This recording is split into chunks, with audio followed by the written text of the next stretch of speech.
রমণ মহর্ষি ও আত্মজ্ঞানের পথ।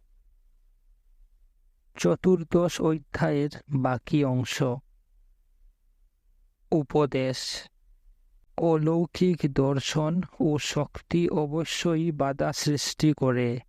স্থূল আসক্তি ও সুখের মতো মনকে আঁকড়ে ধরে থাকে, আর মন যেন আত্মায় রূপান্তরিত হয়ে গেছে এরূপ কল্পনা করিয়ে মোহগ্রস্ত করায়।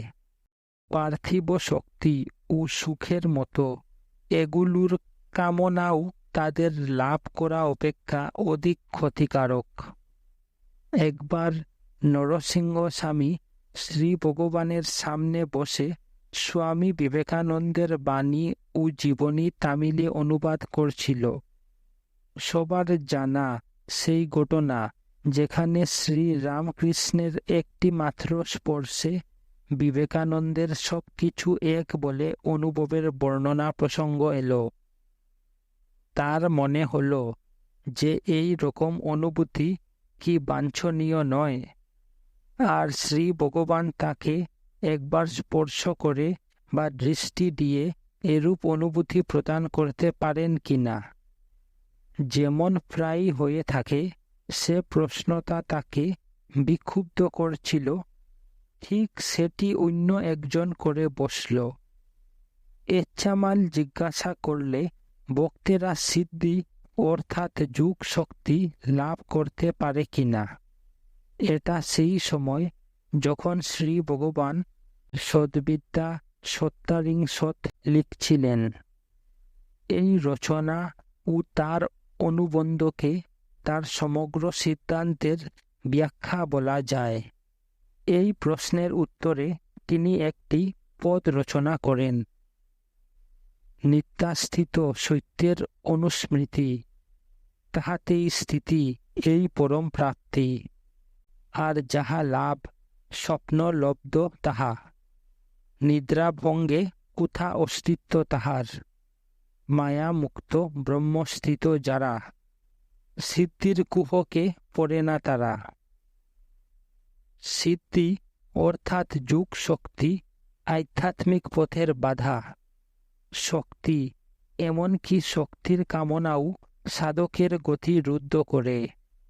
শ্রী ভগবান যে দেবিকালোত্তর সংস্কৃত থেকে তামিলে অনুবাদ করেন, তাতে বলা হয়েছে যে প্রত্যক্ষভাবে একজনকে সিদ্ধি দিলেও নেবে না, কারণ এগুলো পশুবান্ধা রজ্জুর মতো, আর তা শীঘ্র হোক বা বিলম্বেই হোক তাকে নিচে নামাবে। পরম মুক্তি এ পথে লাভ হয় না। অনন্ত চেতনার উপলব্ধি ছাড়া অন্য কোথাও তা লভ্য নয়। বিষয়ান্তর হতে ফিরে যাওয়া যাক। আত্মা অনুসন্ধানকে কেবল ধ্যানের পদ্ধতি হিসাবে নয়, পরন্তু জীবনের আদর্শ রূপে শ্রী ভগবান নির্দেশ করতেন। এটা কি কেবল ধ্যানের নির্দিষ্ট কালে প্রয়োগ করতে হবে, না সদা সর্বদা চালিয়ে যেতে হবে জিজ্ঞাসা করলে তিনি উত্তর দিয়েছিলেন, সর্বদা। এ থেকেই সূচিত হয় যে কেন তিনি সাংসারিক জীবন পরিত্যাগ করা অনুমোদন করতেন না। কারণ যে পরিস্থিতিগুলো সাধন জীবনের বাধা, সেগুলি সাধন উপায় বলে রূপান্তরিত করা যায়। শেষ কথা হল, সাধনা কেবল মাত্র অহংকারের প্রতিরোধ। আর যতক্ষণ অহংকার, আশা, আশঙ্কা, আকাঙ্ক্ষা, অসন্তোষ বা কোনো প্রকার কামনা বাসনায় নিবদ্ধ থাকে, ততক্ষণ যতই ধ্যান বা ভাবাবেশ হোক না কেন, সফলতা লাভ হবে না। শ্রী রামচন্দ্র ও জনক সংসারে থাকলেও নিরাসক্ত ছিলেন। যে সাধু শ্রী ভগবানের উপর পাথর ফেলেছিল, সে সংসার ত্যাগ করলেও আসক্তিতে আবদ্ধ ছিল। এই সঙ্গে এর অর্থ এই নয় যে কোনো প্রতিরোধের চেষ্টা না করে কেবলমাত্র নিঃস্বার্থ কর্মই যথেষ্ট। কারণ অহংকার অতি সূক্ষ্ম ও নাছুরবান্দা, আর যা দিয়ে তাকে বিনষ্ট করার চেষ্টা করা হয়, সেই ক্রিয়াগুলোকেই আশ্রয় করে থাকে। বিনয়েরও অহংকার হয়, তপস্যারও অভিমান হয়। আত্মানুসন্ধান প্রাত্যহিক কর্ম। নিজেকে জিজ্ঞাসা করা যে চিন্তাটি কার উঠছে, এটা একটা প্রতিরোধের পদ্ধতি আর কার্যকরীও বটে। কোনো সাধারণ চিন্তা, যেমন কোনো বই বা সিনেমার সম্বন্ধে একজনের মতামতের বিষয়ে একে প্রয়োগ করলে তা মনে নাও হতে পারে, কিন্তু কোনো একটা আবেগময় চিন্তার প্রতি প্রয়োগ করলে তার অসাধারণ শক্তিমত্তা বোঝা যায় ও তা একেবারে প্রবৃত্তির মূলে আঘাত করে। একজন হয়তো অপমানিত হয়েছে ও বিরক্তি অনুভব করছে। কে অপমানিত বা বিরক্ত হয়েছে? কে সুখী, কেই বা হতাশ?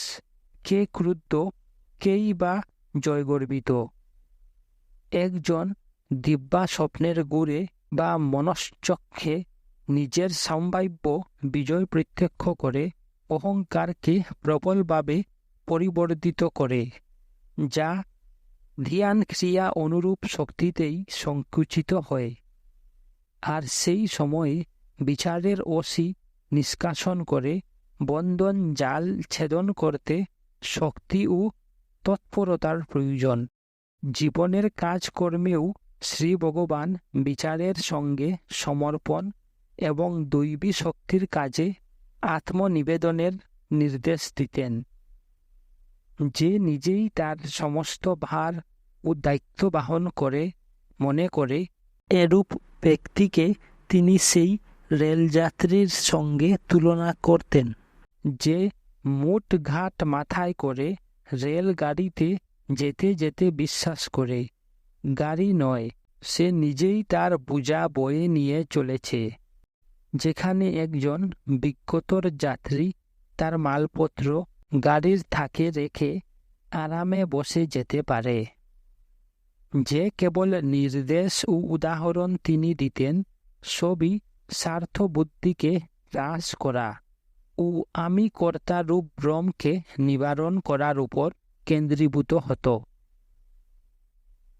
একবার বিখ্যাত কংগ্রেস কর্মী যমুনালাল বাজাজ আশ্রমে এসেছিল আর জিজ্ঞাসা করেছিল, স্বরাজের জন্য কামনা করা কি ঠিক? শ্রী ভগবান উত্তর দিলেন, হ্যাঁ, একটা উদ্দেশ্যের জন্য দীর্ঘদিন কর্ম করলে ক্রমশ দৃষ্টির প্রসার হয়, তাতে ব্যক্তিসত্তা ক্রমশ দেশের মধ্যে লীন হয়ে যায়। এভাবে ব্যক্তিসত্তার অবলুপ্তি বাঞ্ছনীয়, আর কর্মটিও নিষ্কাম কর্ম হয়।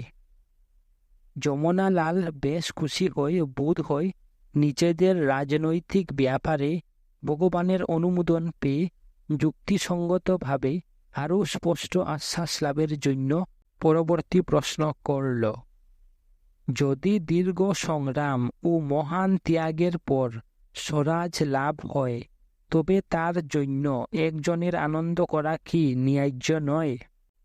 কিন্তু তাকে নিরাশ হতে হল। শ্রী ভগবান বললেন, না, এই সংগ্রাম চলাকালে তাকে নিশ্চয়ই কোনো উচ্চ শক্তির কাছে আত্মসমর্পণ করতে হয়েছিল। সেই শক্তির কথা সর্বদা তার মনে রাখা উচিত, আর তাকে কখনোই দৃষ্টির বহির্ভূত হতে দেওয়া উচিত নয়। তবে সে আর কি করে গর্বিত হতে পারে? তার কর্মফল সম্বন্ধেও কোনো চিন্তা থাকা উচিত নয়, তবেই না সেটা নিষ্কাম হয়। বলার অভিপ্রায় হল, একজনের কর্মের ফল ঈশ্বরের উপর নির্ভর করে, তার দায়িত্ব কেবলমাত্র সেটা সৎ ও অনাসক্তভাবে করা।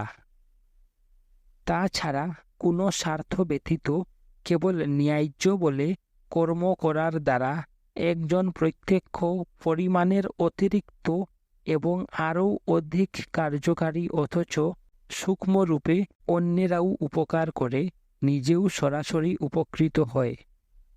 বস্তুত অনাসক্ত কর্মকেই প্রকৃত ব্যাংকের জমা বলা হয়। যা শুভকর্ম বর্ধিত করে ভবিষ্যৎ ভাগ্য নির্মাণ করবে। এইরূপ ক্ষেত্রে দর্শনার্থীর প্রশ্নের মাধ্যমে শ্রী ভগবান বুঝালেন যে কিরূপ মানসিকতার দ্বারা সামাজিক ও রাজনৈতিক কর্মকেও প্রকৃত সাধনারূপে পর্যবসিত করা যায়।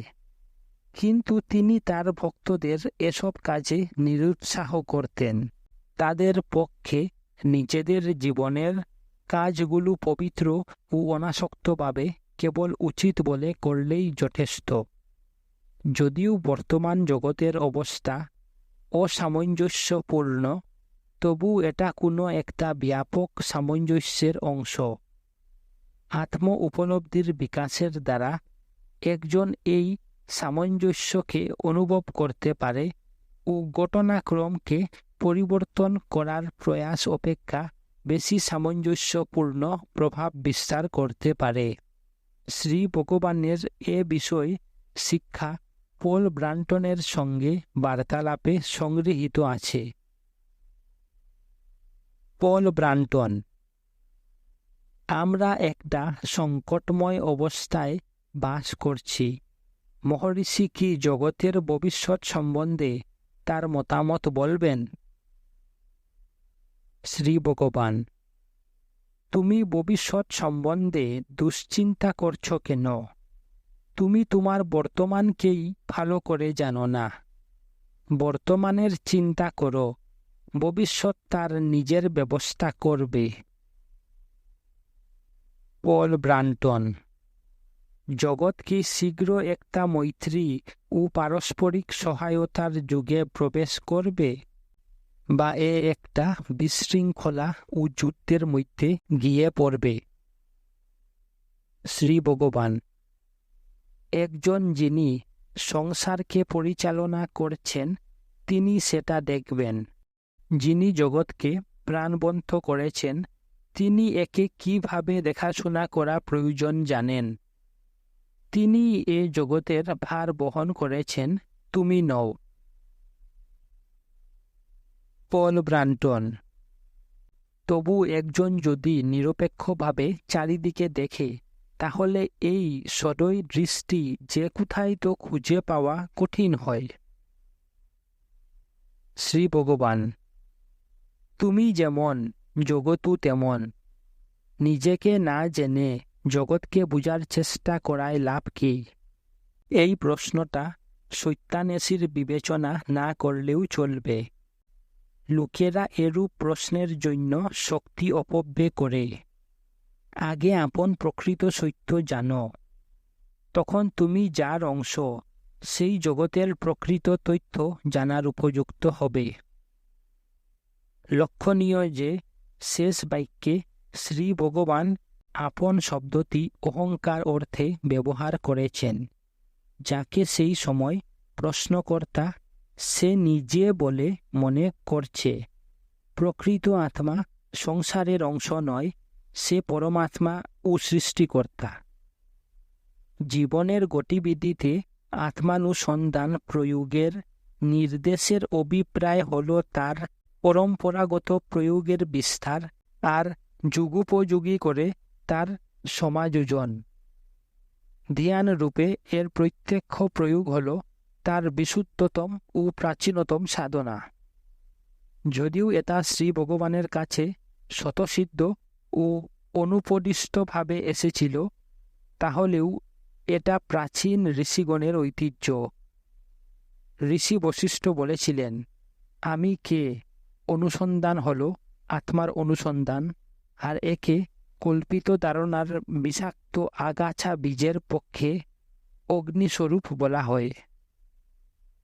যা হোক, পূর্বকালে এটি বিশুদ্ধ জ্ঞানমার্গ রূপে ছিল, সরল অথচ সুমহান। এই সর্বশেষ রহস্য কেবলমাত্র বিশুদ্ধ প্রজ্ঞাবানদের দেওয়া হতো, আর তারা সংসারের বিক্ষোভ থেকে দূরে থেকে অবিরত ধ্যানের দ্বারা তার অনুসরণ করত। অপরপক্ষে কর্মমার্গ ছিল তাদের জন্য যারা সংসারে থাকে। গীতায় যা বলা হয়েছে, কর্মফলে আসক্ত না হয়ে অর্থাৎ অনাসক্তভাবে অহংকার শূন্য হয়ে অন্যের সেবায় আত্মনিয়োগ করত। এখন এই দুটি পথকে মিলিয়ে এক করে একটি নূতন পথ করা হয়েছে, যা আমাদের জীবনের পরিস্থিতির পক্ষে উপযুক্ত। যে পথটি নীরবে অন্যের দৃষ্টি আগোচরে বাহ্যিক আচার ব্যতিরেকেও সমস্ত দিন, যেমন আশ্রমে বা গুহায় তেমনি অফিসে বা কারখানায় অনুসরণ করা যায়, সেটি হচ্ছে কেবল ধ্যানের জন্যে একটু সময়, যার অনুরণন চলবে গোটা দিনভর। পরিশেষে যা কিছু গুপ্ত তা প্রকাশিত হবে। যীশুখ্রিস্টের এই কথনটি অস্তিম ও অত্যন্ত গুপ্ত পথটির খোলাখুলি ঘোষণা এবং আমাদের যুগে তার সমাযোজনার দ্বারা সিদ্ধান্তগতভাবে পূর্ণতা প্রাপ্ত হয়েছে। এটা শ্রী ভগবান করেছেন। বস্তুত নূতন পথটি কেবল জ্ঞান ও কর্মমার্গের মিলন ছাড়া আরও কিছু বেশি। এটি ভক্তিও অর্থাৎ প্রেম বা অনুরাগ বটে, কারণ এই পথ আত্মার প্রতি, আন্তর্গুরুর প্রতি, ভগবান বা ঈশ্বরের প্রতিও বিশুদ্ধ প্রেমের উন্মেষ করে। শ্রী ভগবান তার শ্রী রমণ বাণীতে বলেছেন, শাশ্বত অখণ্ড আত্মস্থিতির স্বাভাবিক অবস্থাই জ্ঞান। সেই আত্মস্থিতিতে থাকতে গেলে আত্মার প্রতি অনুরাগ হওয়া চাই। যেহেতু কার্যত ঈশ্বরী আত্মা, সুতরাং আত্মপ্রেমই ভগবত প্রেম, আর তারই নাম ভক্তি। এরূপে জ্ঞান ও ভক্তি একই। শ্রী ভগবান যে জ্ঞানমার্গ ও ভক্তিমার্গের উপদেশ দিয়েছেন তা ভিন্ন মনে হতে পারে, কিন্তু বাস্তবিক পক্ষে সেগুলো আপাত দৃষ্টিতে যা মনে হয় তার চেয়ে পরস্পরের অতি নিকটে, আর একে অন্যের বাধাস্বরূপ নয়। প্রকৃতপক্ষে তারা উপরে বর্ণিতভাবে সম্মিলিত হয়ে একটি পরিপূর্ণ মার্গ। একদিকে বাহ্য গুরুর প্রতি অনুগত্যের দ্বারা তার কৃপা আন্তর্গুরুর দিকে নিয়ে যায়, যা বিচার মার্গেরও লক্ষ্য। অন্যদিকে বিচার তাকে শৌর্য ও আনুগত্যের দিকে নিয়ে যায়। দুটি উপায়ই প্রত্যক্ষভাবে মনকে অনুগত করার জন্য চেষ্টা করে। কেবল এক ক্ষেত্রে বেশি বাইরের গুরুর প্রতি, আর অন্য ক্ষেত্রে বেশি আন্তর্গুরুর প্রতি। সাধনার পরোক্ষ উপায়গুলো মনকে আরও শক্তিশালী ও সংগঠিত করে, যাতে অবশেষে সে যথেষ্ট শক্তিমান হয়ে এবং প্রসারতা লাভ করে আত্মার কাছে আত্মসমর্পণ করতে পারে। আর একেই শ্রী ভগবান চোরকে পুলিশ হয়ে চোর বা নিজেকে ধরার কথা বলে উল্লেখ করতেন।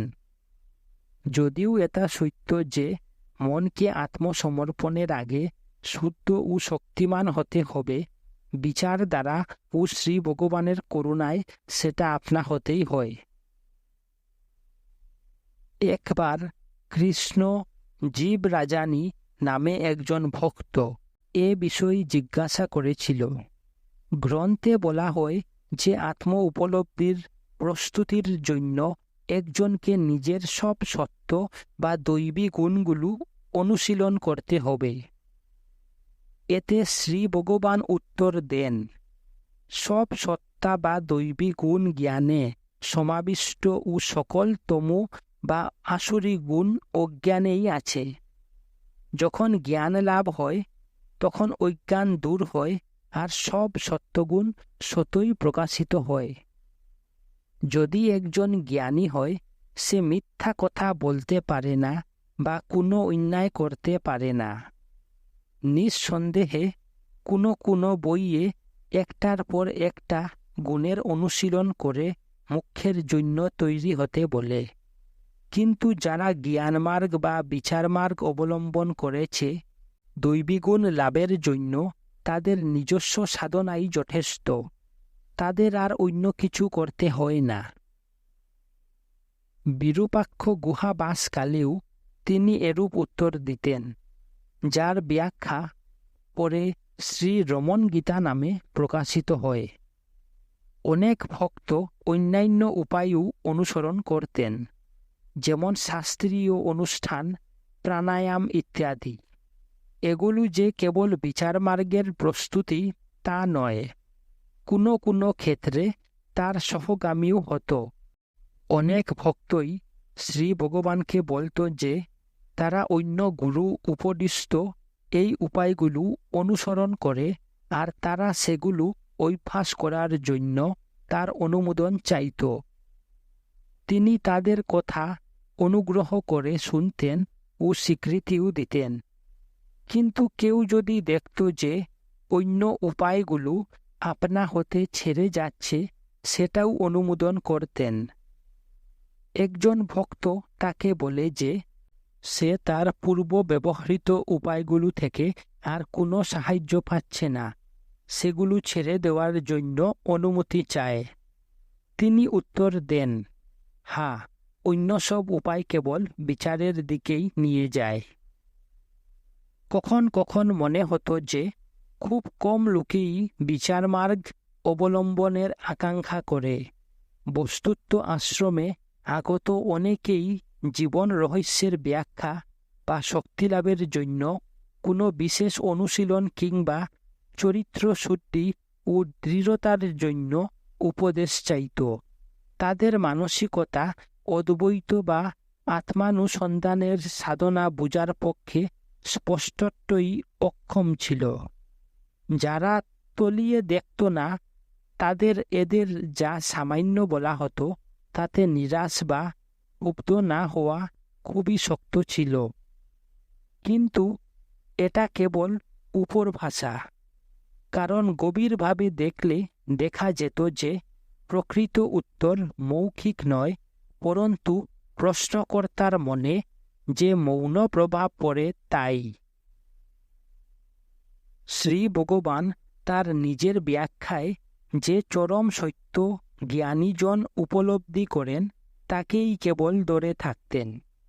যেমন তিনি এই সিদ্ধান্ত ধরে থাকতেন যে দ্বৈতভাবের অতীত হওয়ায় জ্ঞানীর কোনো সম্বন্ধ হয় না, সুতরাং তিনি কাউকে শিষ্য বলতেন না। কিন্তু তার মৌন কৃপা মনের উপর এমন প্রভাব বিস্তার করত যে সে আপন উন্নতির জন্য সর্বাধিক উপযুক্ত উপায় নিজেই খুঁজে নিত। যারা কেবল সমর্পণ ও মনকে স্থির রাখার চেষ্টা করত, সেই ভক্তদের কথা প্রসঙ্গে এ কথা আগেই বলা হয়েছে। মৌখিক উপদেশের প্রয়োজন হতো না। প্রত্যেকেই তার প্রকৃতি, বুদ্ধি ও ভক্তি অনুসারে সাহায্য লাভ করত। গুরুকৃপা সাগরের মতো, সে যদি একটি বাটি আনে তার এক বাটি লাভ হবে। সাগরের কৃপণতা সম্বন্ধে অভিযোগ করে লাভ নেই। যার পাত্র যত বড় সে ততখানি লাভ করে, এটা সম্পূর্ণ তার উপর নির্ভর করে। এক বয়স্কা ফরাসি মহিলা, কোনো একজন ভক্তের মা, একবার আশ্রম দেখতে এলো। সে দর্শন শাস্ত্র বুঝত না, বুঝতে চেষ্টাও করলে না, কিন্তু তার আসার পর থেকে সে একজন প্রকৃত ক্যাথলিক হয়ে গেল। এর আগে সে নামমাত্র ক্যাথলিক ছিল। সে এই পরিবর্তনকে শ্রী ভগবানের প্রভাব বলে স্বীকার করত। মৌখিক ব্যাখ্যা অপেক্ষা এরূপ বিকাশই শ্রী ভগবানের শিক্ষার সার তত্ত্ব। এমনও হতে পারে যে কালের গতির সঙ্গে শ্রী ভগবানের ক্রমবর্ধমান কৃপা তার সঙ্গে ভক্তদের আরও ঘনিষ্ঠ করছিল এবং এই রূপে ভক্তির মাধ্যমে তাদের হৃদয়কে বিচারমার্গের উপযুক্ত করে তুলছিল। কেবল যে ভক্তেরাই শুধু তা নয়, পরন্তু হঠাৎ আসা দর্শনার্থীরাও লক্ষ্য করেছে যে শেষ কয়েক বছর তার মুখশ্রী কত কোমল ও উজ্জ্বল হয়ে গিয়েছিল। যেমন বিচার পথে জ্ঞানের মাধ্যমে প্রেম হয়, তেমনি প্রেমের মাধ্যমে তিনি জ্ঞানের পথে নিয়ে যেতেন। তার প্রতি ভক্তি মনকে অন্তরাভিমুখী করে তিনি যার মূর্তরূপ সেই আত্মার দিকে নিয়ে যেত। ঠিক তেমনি অন্তরে আত্ম অনুসন্ধান তাতে অভিব্যক্ত আত্মার প্রতি অসীম প্রেম জাগরিত করত।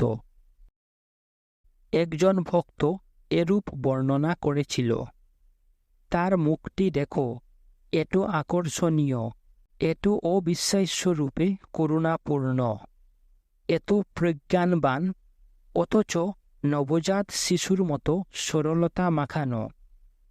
যা কিছু জানার সবই তিনি জানেন।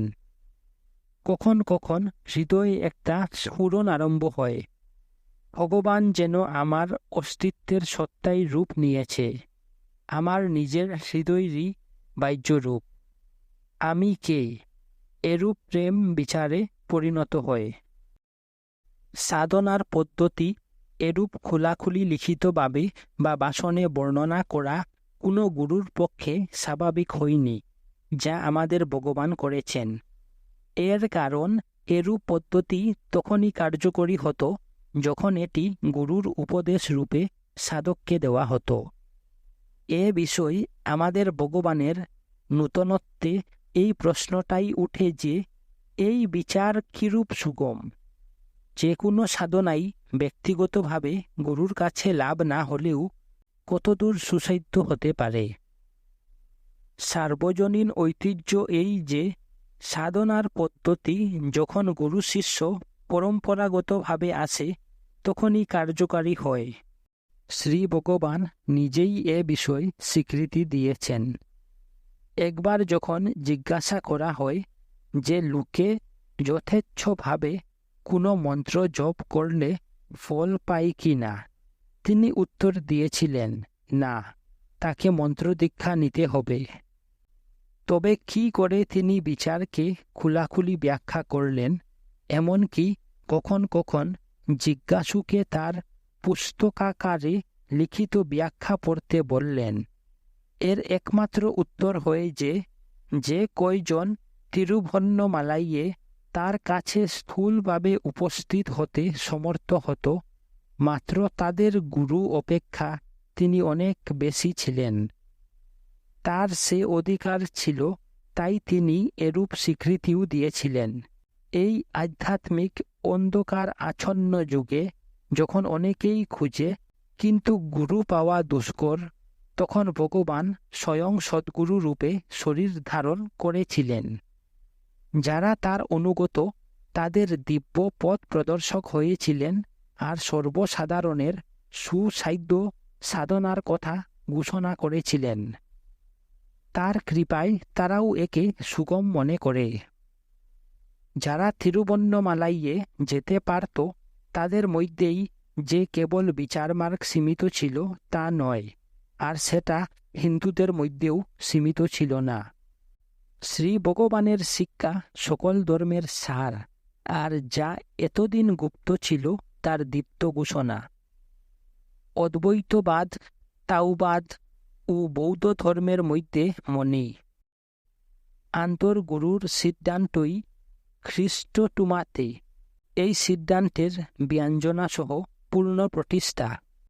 বিচার ইসলাম ধর্মের সিদ্ধান্ত বা সাহাদের মূল সত্য, ঈশ্বর ছাড়া দেবতা নেই, পরমাত্মা ছাড়া আত্মা নেই, কে স্পষ্ট করে। শ্রী ভগবান যে কোনো ধর্মের অতীত ছিলেন। হিন্দু গ্রন্থ তার সহজলভ্য ছিল, তাই পড়েছিলেন আর তারই পরিভাষায় ব্যাখ্যা করতেন। কিন্তু জিজ্ঞাসা করলে তিনি অন্য পরিভাষায় ব্যাখ্যা করতেও প্রস্তুত ছিলেন। তিনি যে সাধনার উপদেশ করতেন তা কোনো ধর্ম নির্ভর ছিল না। তার কাছে যে কেবল হিন্দুরাই আসত তা নয়, পরন্তু বৌদ্ধ, খ্রিস্টান, মুসলমান, ইহুদি, পার্সি সবাই আসত। কেউ ধর্ম পরিবর্তন করবে সে আশাও তিনি করতেন না। সারত গুরুর প্রতি অন্যান্য ভক্তি ও তার কৃপা যে কোনো ধর্মের গভীর তত্ত্বের পথ দেখায়। আর আত্মানুসন্ধান সকল ধর্মের অতীত মূল সত্যে নিয়ে যায়।